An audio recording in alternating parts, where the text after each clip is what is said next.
screen up. And let's do that. And that. So welcome everybody. This is Tammy and welcome to another Thursday night Zoom lecture. So we're excited to have Dr. Margery Marcus. Once again, she hasn't been here. I think I looked it up in December when she talked about the Royals. Right. And you know, there is so much going on with the Royals. Possibly in a couple months, she can write a novel about everything about the royal family, right? So she's so today we're going to talk about 100 years ago, from 1920s, now and then.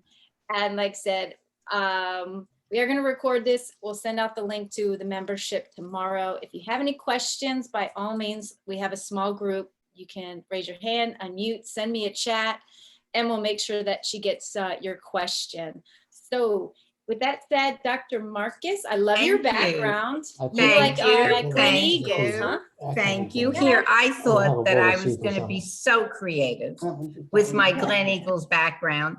And then I log in and there is this wonderful music from 100 years ago playing and that wonderful slideshow. So Tammy, hats off to you. You just always amaze me with your creativity. The last time I was here, I was talking about the Royals, and actually I'm going to finish with a mention of the Royals at the end of my lecture. But today the topic is 100 years ago, then and now. And what I have on this first slide, I was trying to think of something that really would show the differences in something between 100 years ago and now. And I came up with the telephone.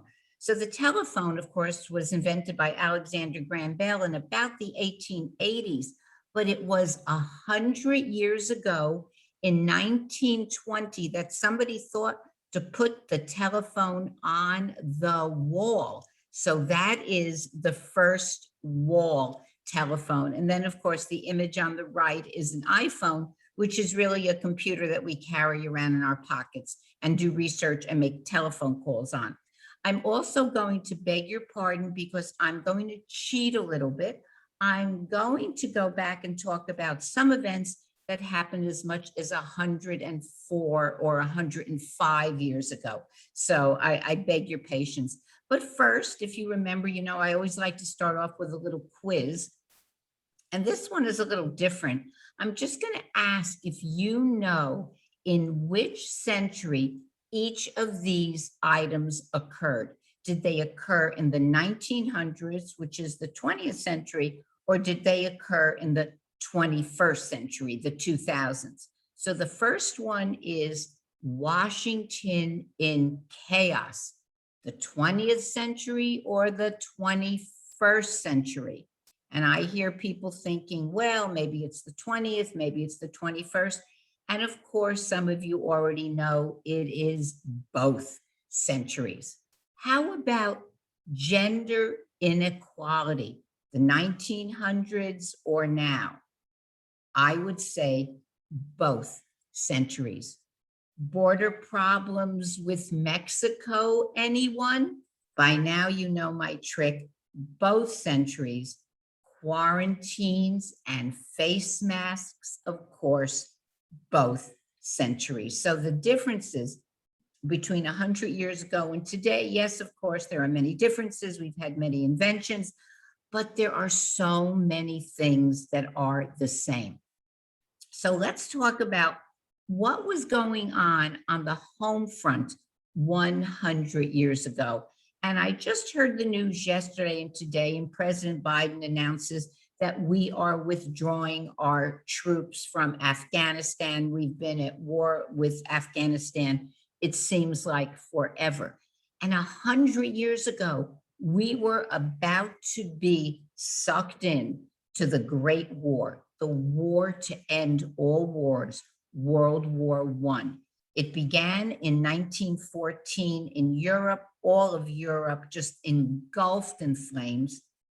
World War I introduced tanks and high explosive shells, and the airplane became an instrument of terror during World War I, and mustard gas and all the different ways that we can kill each other The United States, of course, did not enter World War I until 1917.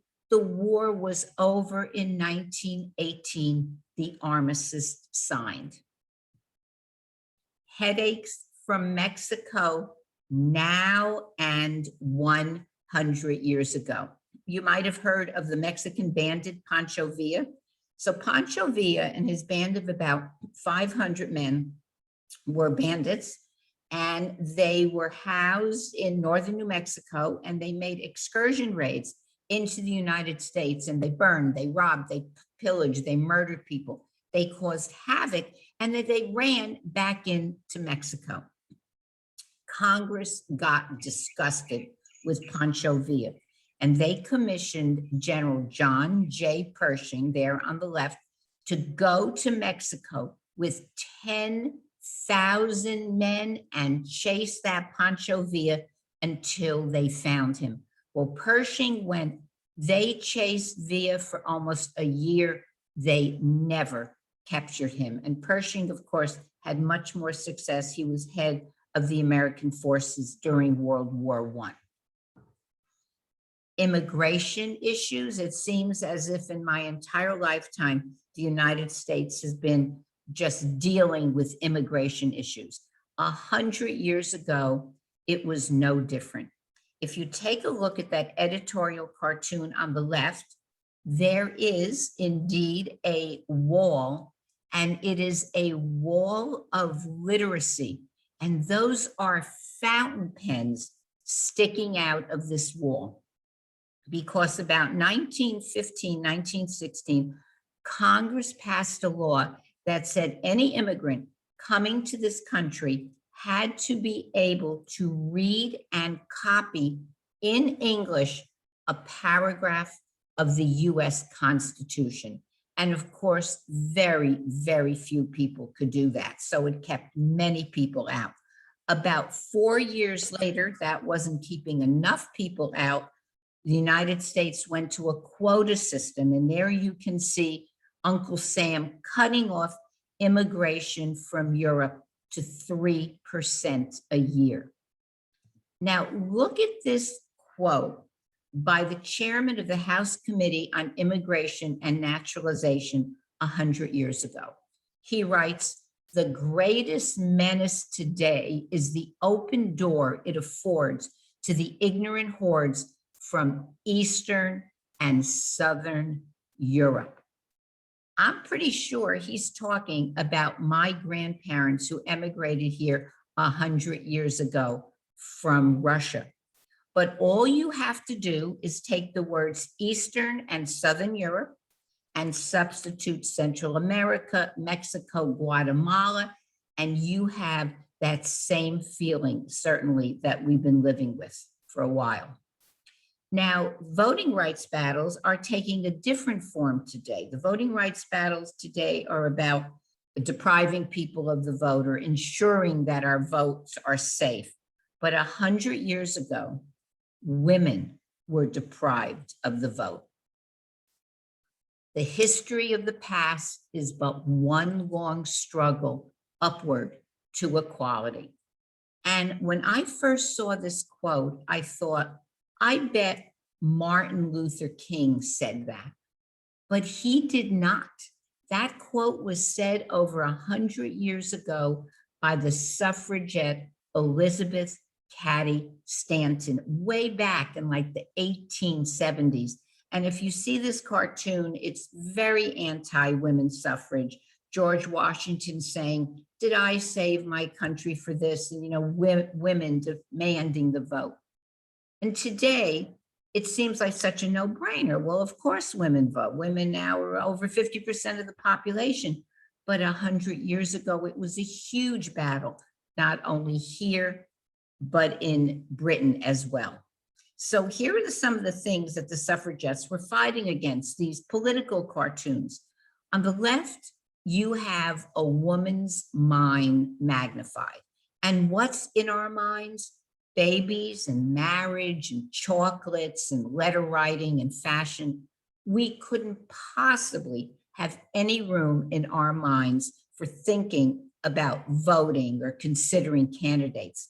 And then what would happen if women get the vote?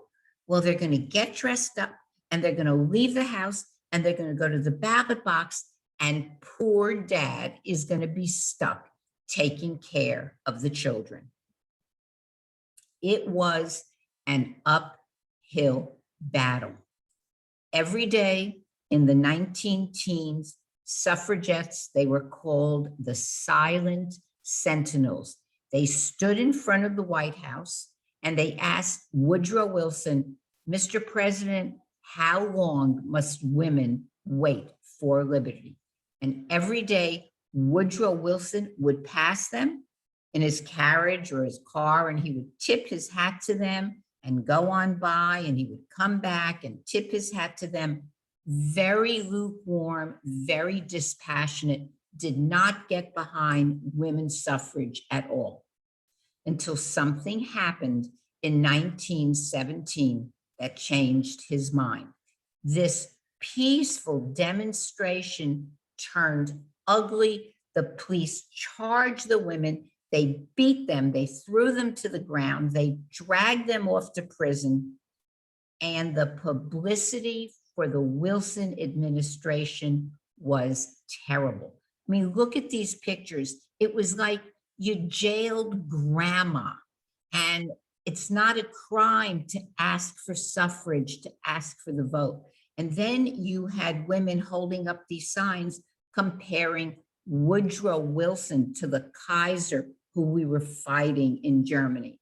Woodrow Wilson's wife got behind the 19th Amendment and she pressured her husband to back it himself. And finally, it passes Congress by a very good margin.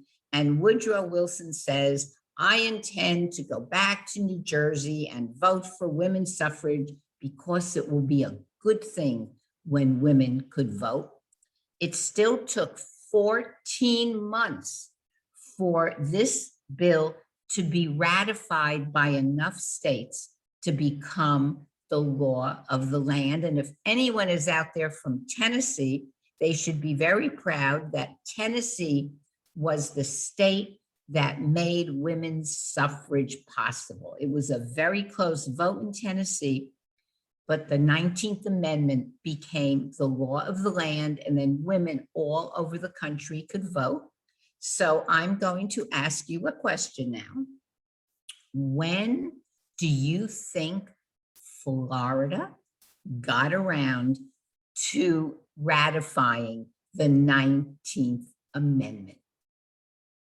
Believe it or not, 1969. Well, to me, that's like yesterday. But of course, women in Florida could vote because it was a federal law. But somehow it slipped by Florida and we finally ratified it. However, we were not the last state to ratify it. If you want to guess who the last state was, it was Mississippi in 1984. So we weren't the worst as far as ratification, but we were right up there with the last of the states. So we just finished a presidential election in November, and we're going to take a look at the presidential elections of 1916 and 1920, 100 years ago. So in 1916, Woodrow Wilson was running for his second term, and he was running against Charles Evans Hughes, who was the Republican nominee. It was one of the closest elections in history, despite what you've heard, recently, perhaps. You needed 266 electoral votes to win, and Wilson squeaked by with 277. It was a very interesting election. Charles Evans Hughes is the most fascinating candidate you have probably never heard of. So Charles Evans Hughes had been the governor of New York when President Taft appointed him as an Associate Justice of the Supreme Court. In 1916, Charles Evans Hughes resigns from the Supreme Court to run for president. Obviously, he loses.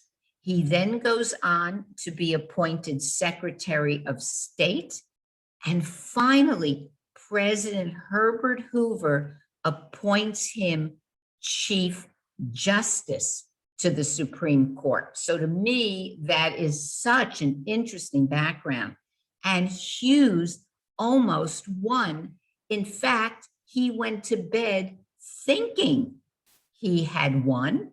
And some of the papers already had said Hughes elected president, sort of like that Dewey and Truman, Truman holding up the newspaper that says Dewey won.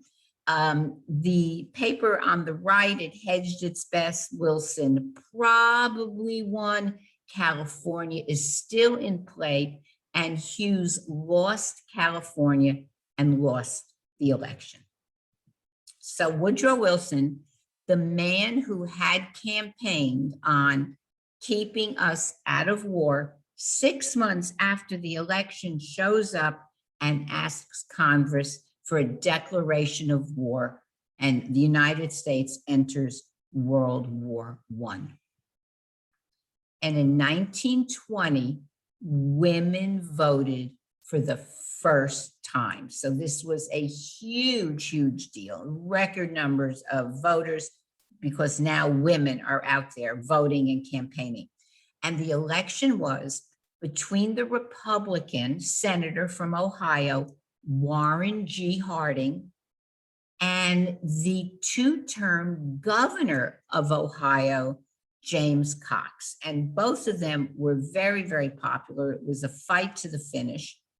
Warren Harding wins by a huge majority, and I guess women pushed him over the winning spot. But Harding turns out to be one of the worst presidents in the country ever. He's always on the list of the 10 worst presidents. And I always like to quote this one historian who said, Warren G. Harding is an example of why you should never vote for a person just because he looks presidential, and he does. It was a landslide, as I said before. The vice presidential candidates were so interesting. Calvin Coolidge is Harding's running mate. Harding dies 3 years into his term, leaves behind more scandals than you could imagine. Calvin Coolidge takes over the term and then wins his own term. And Franklin Delano Roosevelt is the Democratic nominee for vice president. And of course, we know that he goes on to win 4 terms. And I thought you would find this interesting. So this is the election map from 100 years ago, 1920. And you can see it was a landslide for Harding, 404 votes to 127. When I was a kid, and I wasn't a kid in the 1920s, but when I was a kid, the South was a Democratic bloc. You could bet on it that the South was all blue. It was going to be Democratic. Look what happens 100 years later. The South is all red for the most part. It certainly was all red in last election, 2016. But now, yes, you did have some outliers in Georgia, Arizona, and New Mexico. But for the most part, the South is deeply red versus 100 years ago when it was blue. And I think you might find this interesting. As you know, the number of electoral votes that a state has is based on its population. Look at the population changes between then and now. California had 13 votes. Now it has 55. It has the biggest population and the largest number of electoral votes. Florida, 6 votes 100 years ago. Very few people living in Florida. Now, 29 votes. We have the third largest number of electoral votes. Texas went from 20 votes 100 years ago to 38, while New York and Pennsylvania lost votes. It's not that they lost population so much, but percentage-wise, they lost votes. And now New York, which has the second largest number of votes, the third largest, tied with Florida, has 29, and Pennsylvania went from 38 to 20. And is there anybody out there from New Jersey? Well, you New Jerseyites probably know that 100 years ago, New Jersey had 14 electoral votes and has the same number today. So I find that very interesting. So 100 years ago, half the people of the country lived in the city and the other half lived in the country. But right about 1916, 17, 18, there was a huge population shift as we saw in the electoral votes. Millions and millions of African Americans leave the South looking to escape Jim Crow, looking for a better life up north. And they came to cities like Harlem with the Harlem Renaissance, and Detroit and Chicago. So there was a big population shift to the cities. And while you're living in the city and you can get a good job, the unions are gaining strength, and women's unions, bookkeepers unions, secretarial unions, the garment workers union. 100 years ago, we see the rise of the unions, which are, of course, very, very strong today. You have a good job. What's the next thing you want? You want a nice house. So think about what houses are going for now. I mean, there's a real gold rush in houses now, especially houses in Florida. But 100 years ago, you could buy a house from the Sears Roebuck catalog. The catalog came to your home, you flipped through the housing section, you picked the house you want, and you ordered it from the catalog, believe it or not. And this house on the right, 9 rooms, normally might cost $2,000, but Sears Roebuck has it. Normally costs $4,000, but you can get it from Sears and Roebuck for $2,000. Okay, but there's a problem. It comes in pieces, in boxes, to the railroad station, and you have to drive to the railroad station, and you have to get the boxes, and you have to drag the boxes to the lot that you bought, and you have to build the house yourself. But the house does not come with running water or electricity, so you're on your own for that. But if you can't afford $2,000 and you only have $300, you can buy that cute little house on the left. So what was it like to be a woman about 100 years ago? What was a woman's life like? Well, there's a picture of Margaret Sanger's very first women's health clinic. It was a birth control clinic, opened in Brooklyn, 1916. And look at the women online with babies in their arms looking for birth control information. Of course, she was closed down with 10 days. She spent most of her career in jail, but the foundation that she created came to be Planned Parenthood today. And we've all seen these old films where women are on the beach with these bathing suits. I mean, look at these bathing suit styles. They're more dressed to go swimming than I am when I go for a walk in the morning. Just tons of fabric. I can't even imagine how you would swim in those get-ups. And neither could an actress named Annette Kellerman. And that is Annette Kellerman on the left. And we all remember Esther Williams. You know, she was that actress who starred in all those swimming pool movies. Annette Kellerman took jobs like that, but she had to do something about those bathing suits. So she invented the first one-piece bathing suit, figure flattering, that she could move in and do those kinds of moves that she was supposed to do in films. Yes, it has tights as part of the outfit, but it definitely shows off a woman's body. And there are some bathing suits today that look very much like what Annette Kellerman is wearing, minus the pantyhose.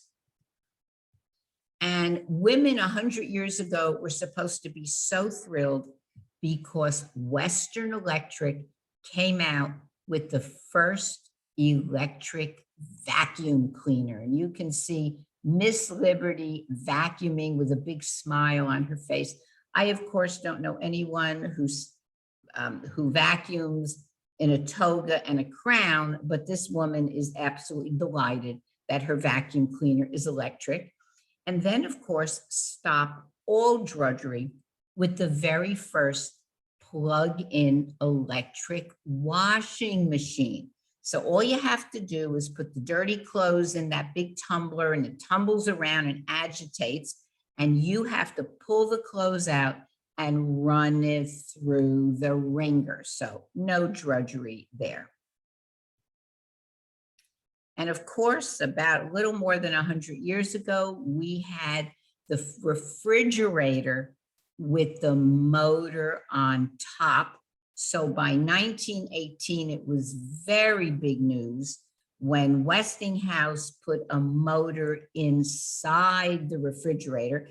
And that's the refrigerator made of wood back there. And the motor is behind one of those drawers on the top. But I remember, and maybe you remember, ice boxes. And I remember going to my grandmother's house, and the iceman would come with these big chunks of ice, and he would put the ice in the refrigerator to keep it going until his next visit. So you look at refrigerators today, I was pricing refrigerators, they're about $3,500 today for those fancy refrigerators with the French doors. Big difference.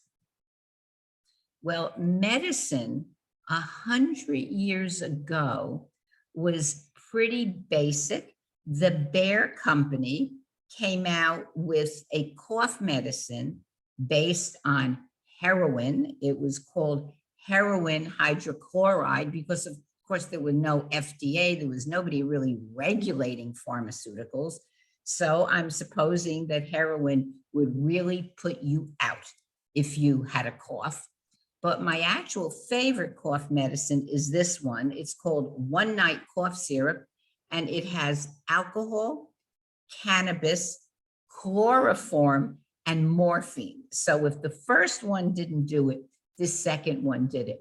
And you're probably wondering what in the world is being advertised there on the left. It is lipstick. 100 years ago, radium was the hot new ingredient in paint and cosmetics. And cosmetic companies were radiating face powder and lipstick. And their ads showed that you would have this lovely, healthy glow if you used their products. The problem was that they noticed that young women using this radiated lipstick were dying by the dozens until they figured out it was the radium in the cosmetics. So, of course, if we're going to talk about life 100 years ago, we have to talk about the Spanish flu pandemic. And if you can make out the backdrop, those are nurses 100 years ago making masks for their Spanish flu patients. But the story of the Spanish flu, I think, is really interesting. Spain had nothing to do with the Spanish flu. We cannot blame Spain. So why is it called the Spanish flu? So the years are like 1916, 1917, 1918. War throughout Europe. Not only are the soldiers fighting the enemy, but they are fighting this virulent flu that is killing them by the thousands. The Spanish flu, you could catch it in 3 days and be dead in 5. The heads of the army, both the Allied army and the German army, they thought that the soldiers had enough to deal with without publicizing the fact that the flu was killing so many men on both sides. So there was a blackout of news about the flu. Spain was neutral in World War I. They were the only country writing and reporting about this flu that was killing American, European, and German soldiers. So the only way that you would know anything about this flu was if you read the Spanish newspapers, hence the Spanish flu. So don't blame Spain. So the Spanish flu is sweeping the battlefields, 1916, 17. In 1918, the first reported case of the Spanish flu is at the Army base in Fort Riley, Kansas. It took a week for one case to turn into a complete pandemic. People, at first, they thought, the health authorities thought, it's a flu, it's an influenza, we've weathered that before. Well, this was a flu like no other. And how did it get to the United States? It got here by troop transports. Health department officials begged the military not to cram troops together on those ships coming back from Europe, sailing from the war to bring the men back to the United States. Does this picture look like the military listened? They crammed more and more soldiers into these transports. The soldiers brought the flu back with them. The government tried to pretend that it was all going away. You remember how, about a year ago, we were told, don't worry, the COVID will be done by Easter. Same thing 100 years ago. And there's the government. We're going to punch them out. We've got the flu on the run. We have it all covered. Well, of course, they did not. It was up to the cities. The federal government was knee-deep in fighting a world war. So pretty much it was up to the cities to decide how they were going to handle the Spanish flu. And many cities had mask mandates, and San Francisco was always pointed out as a city that really had a good handle on the flu. And there's a police officer in San Francisco stopping a man because he's not wearing a mask. And evidently, spitting on the street was a very popular habit 100 years ago, and every city had these signs: halt the epidemic, stop spitting, spit spreads death. So I had mentioned that nobody was really listening. The military was not listening to science. They were not listening to the health authorities. The fathers of Philadelphia were not listening either. If there's anyone from Philadelphia out there, you probably know this story very well. Philadelphia planned a Liberty Bonds parade. They're going to have a great patriotic parade. They're going to sell a lot of Liberty Bonds to support the war effort. So the health people with great health concerns, the scientists, begged the city of Philadelphia not to have the parade. And Philadelphia refused to listen. 200,000 people crowded the streets of Philadelphia, and within 2 weeks, 13,000 people had died of the Spanish flu. That's how contagious it was. And this is the front page article from a Florida newspaper. It's the Daily Democrat in Tallahassee. It wasn't a Democratic paper. It was just called the Daily Democrat. October 1918. Look, Public places all closed during flu pandemic. Sound interesting and familiar? And then below it, there's an article, Men of Florida Awake register for the November election, because women, of course, in 1918 couldn't vote. But look at what America was dealing with. We're dealing with the Spanish flu, and look at the article in the middle of the paper. Americans begin a new attack in rain this morning. So we have this battle at home with the unseen enemy, the flu, and then we have the battle with the known enemy in Europe. It must have been a terrible time. Florida. So we saw that Florida 100 years ago had 6 electoral votes. The whole population of Florida, less than 1 million people. In South Florida, 58,000 people. The cigar industry in Tampa was greatly affected by the flu. And there's a picture of cigar workers. They can't wear masks at work. Why? Because they would take the end of the cigar and they would twist it and they would put it in their mouth to wet so that end would hold. Therefore, not sanitary to begin with. They couldn't wear masks, and the cigar industry was just devastated during the Spanish flu epidemic. Well, what about South Florida?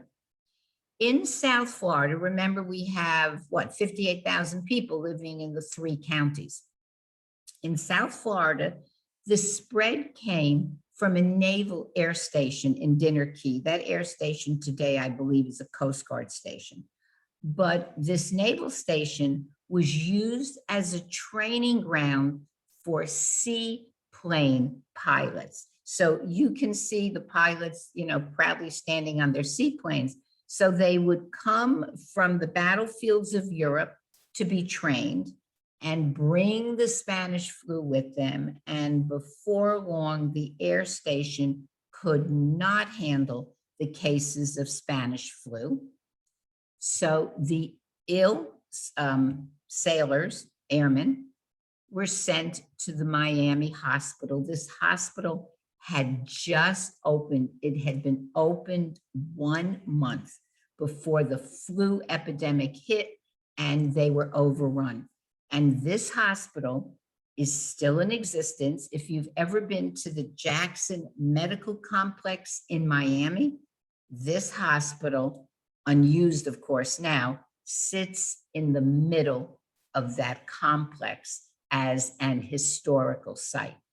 And if you were Black and living in Florida and had the Spanish flu, you were out of luck, because we observed Jim Crow laws and this hospital would not treat Black people.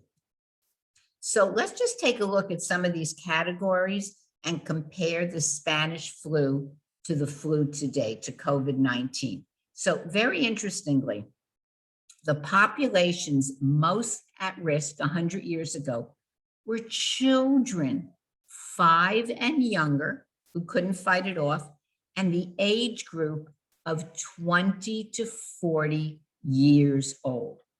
Today, of course, we know adults over the age of 65, people having pre-existing conditions, and people living, large families living together in close proximity to each other. There were no treatments 100 years ago. There were no pharmaceuticals. Penicillin wouldn't be invented for another 30 years. The only thing they had was aspirin. And aspirin was made by the Bayer Company. And the Bayer Company was German. So people, of course, a lot of anti-German sentiment in this country during the war, people were very reluctant to even take aspirin. Today, of course, we've made such progress in a relatively short amount of time. We have the antivirals, the antibodies, the ventilators. We have so many more ways of treating COVID. The government response 100 years ago was very interesting. Congress passed what was called the Sedition Act of 1918. It made it a crime to criticize the government. And any mention of the Spanish flu or people dying of the flu or the government not taking steps to ensure people's public health safety, that was considered sedition, and you could be jailed for it. And as soon as the flu passed, the Sedition Act was repealed. President Wilson got the flu and told no one. He got the Spanish flu when he went over to Paris as part of the peace treaty talks. He got the flu. Luckily, he got over it. He quarantined in a hotel in Paris. Nobody knew, big secret. We didn't know until after he died. And of course, we remember the federal task force, and we know all the money and attention that went to developing the vaccine and the vaccine rollout. Well, the pandemic ended in this country in 1920, herd immunity, and really there was nothing anybody could do. The virus just spent itself out. And of course, we know today we have a safe vaccine, and hopefully if 75% of the country could get vaccinated, we also will have herd immunity. So let's take a look at lifestyles, on to more cheery subjects. In fashion 100 years ago, bright colors. Men looked like men look with the hat and the tie, the collar, you know, the cane, the suit. But women, big news, bright colors to celebrate the end of the war. During those war years, women wore black and navy and just really drab colors. But once the war was over, bright colors came out, and notice the ankle. All of a sudden, hemlines are starting to go up, and they will go up and up when the flappers come in about the middle of the 1920s, because the flappers needed short skirts to be able to dance the Charleston. And there's Benny Goodman on his clarinet and the flappers having a great time. When we think of cars 100 years ago, I think we think of the Ford, the Model T, but actually the Cadillac was around for as long as the Ford was, if not before. And the Cadillac was a real groundbreaker. It was the first car with an electric starter. And you can see that ad, the car that has no crank. That was 1912, and it would take Ford 7 more years to catch up with Cadillac. But of course, Ford, when we think about the 20th century, the early 20th century, the Model T was named the car of the century. One of the reasons was its impact on society. You could have that car for $300. Now, $300 was a lot of money 100 years ago, but it was affordable for a middle-class family to have a car. So really, the Model T made transportation and travel possible. We don't think too much about daylight savings time, except for twice a year when the clocks go ahead or the clocks go back. Daylight savings time was invented by the Germans.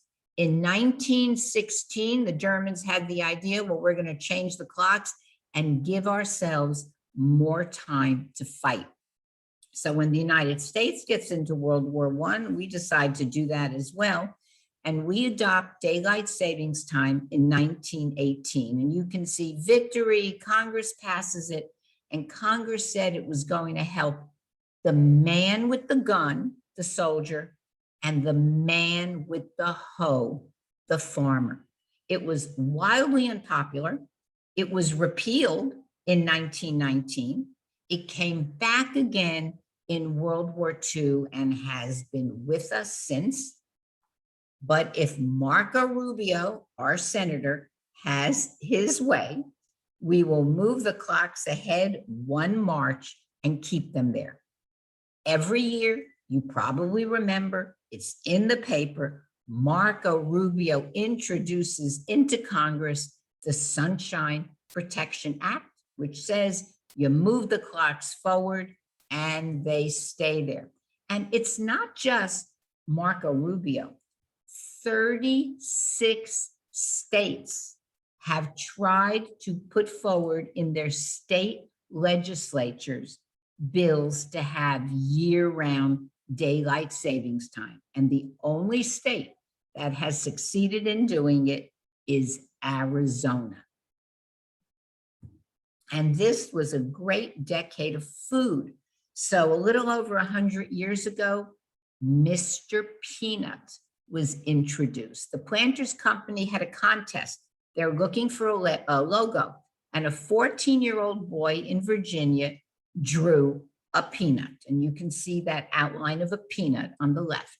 And the Planters Company, they gave him a monocle and a top hat and a cane, and Mr. Peanut is born.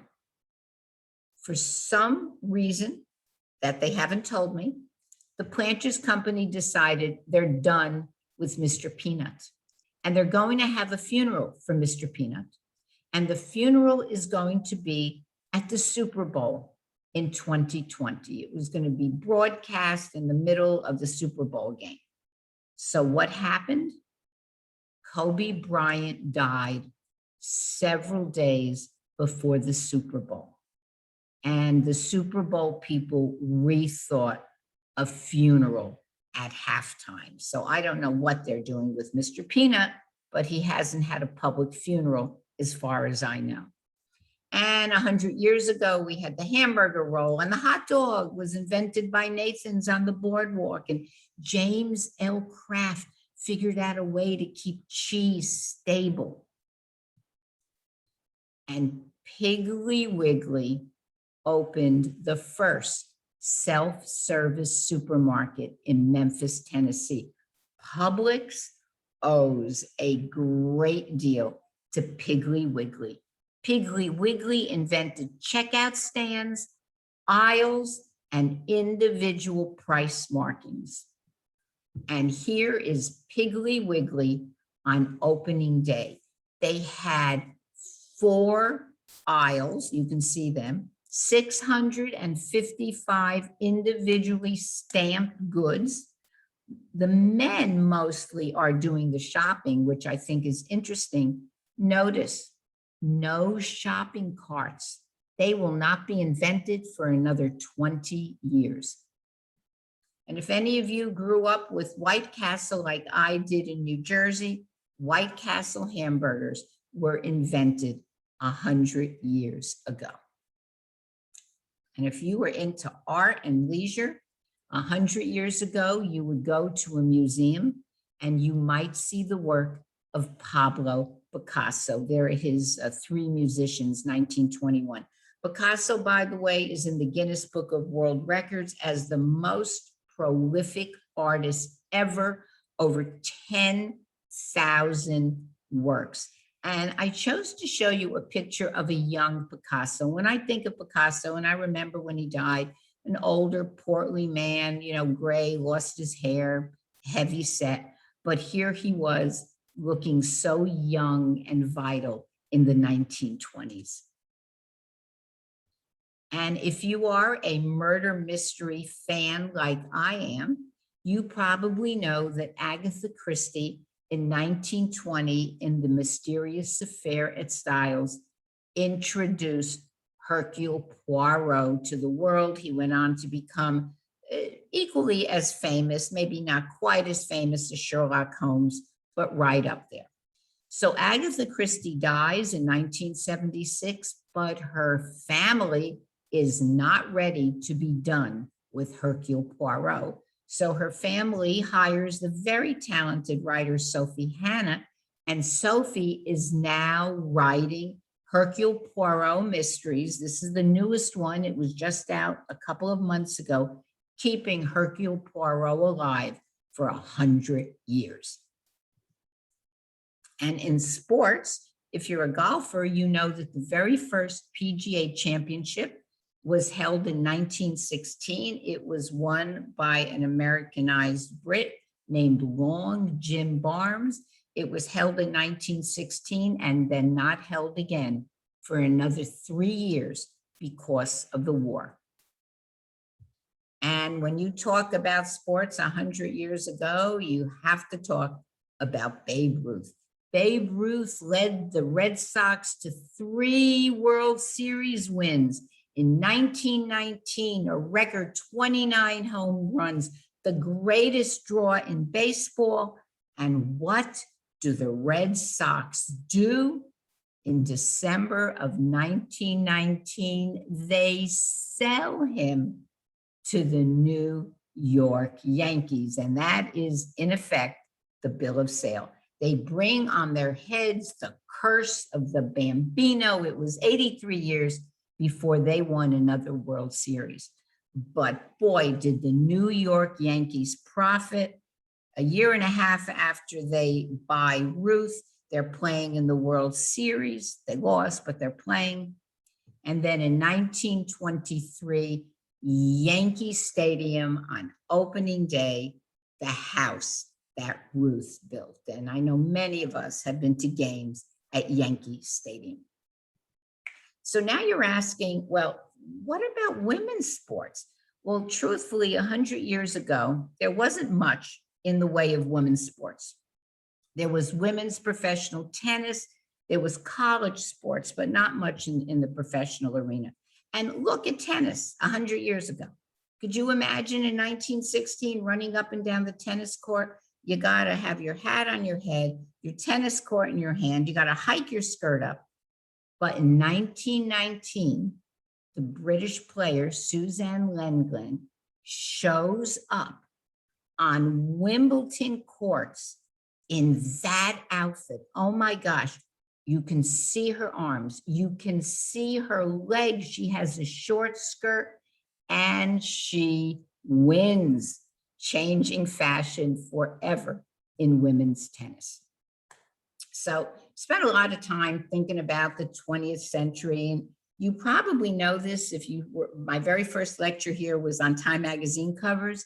And I ended with the most influential person of the decade. Who do you think is the most influential person of the past 100 years? And you may remember Time magazine said it was Albert Einstein with his E = mc².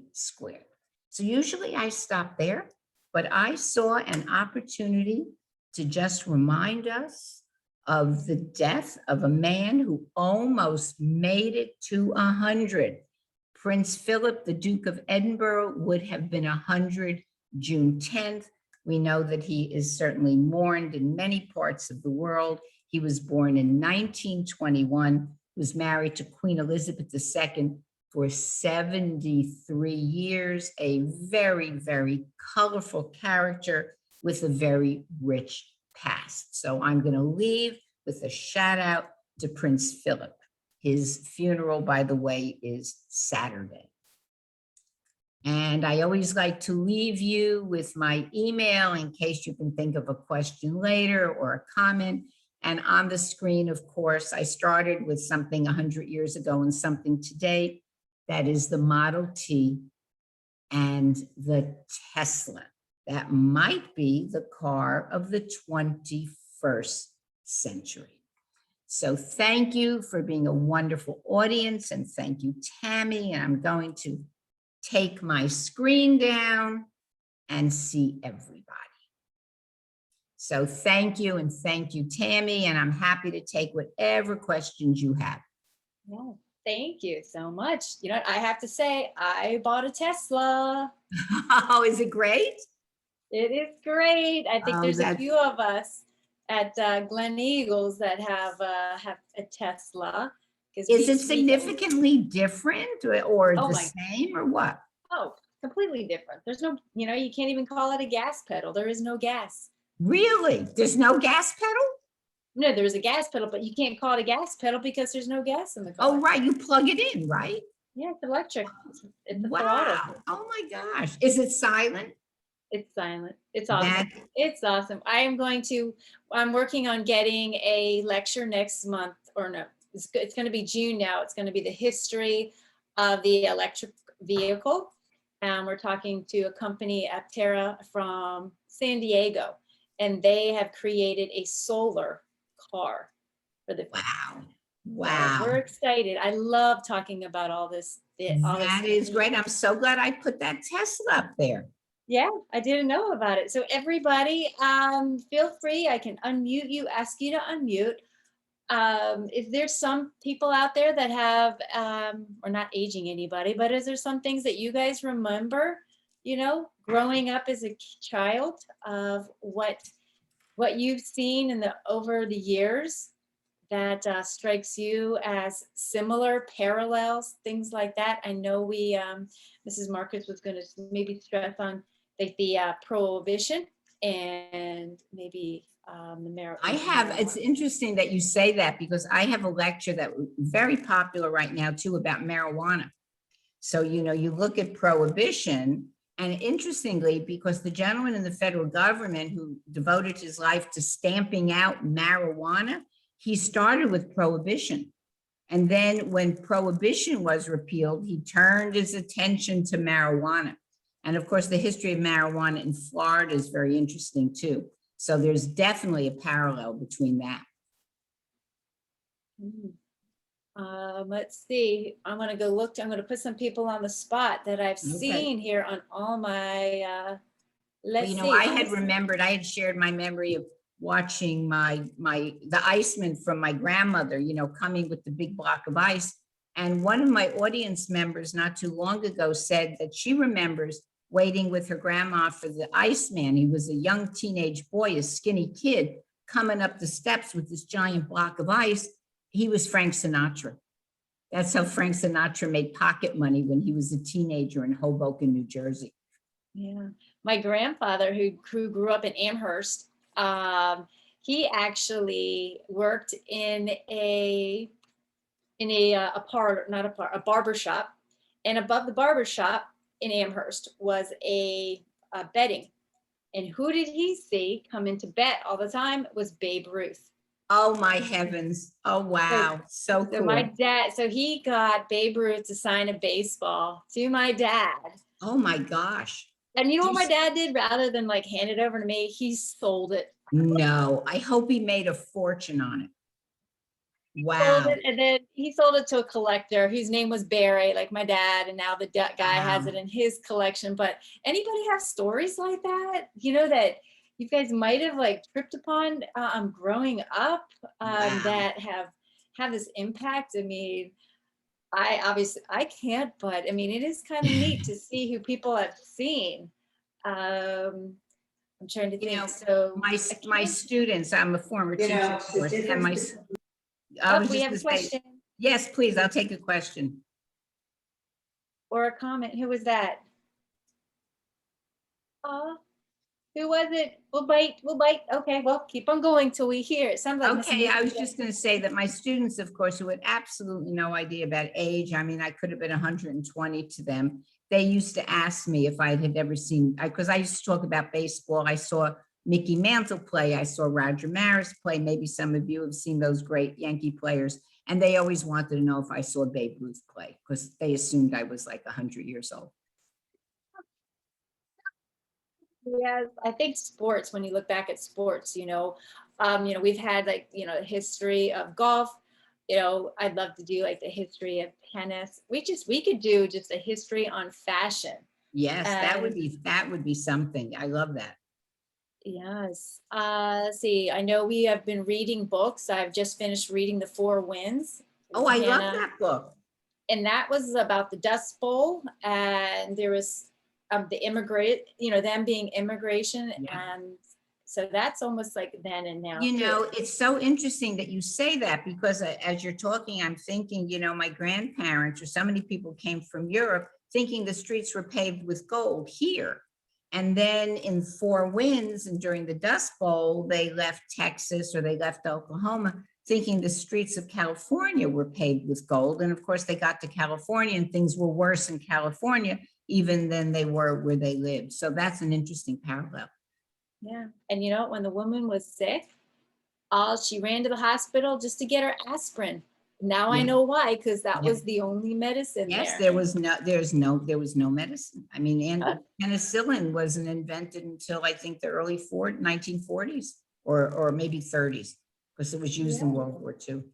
Yes. So look, we still have a full crowd on here. I'm not gonna I don't like hanging up on people on Zoom. You know, I hate to do that. Are there any questions on chat? Has anyone sent a question? Mrs. Slover, do you have some questions? Mrs. North, I'm gonna start unmuting it. Where's Faye Diamond? Is Faye on here still? She's I'm sure you have some stories, Miss Faye.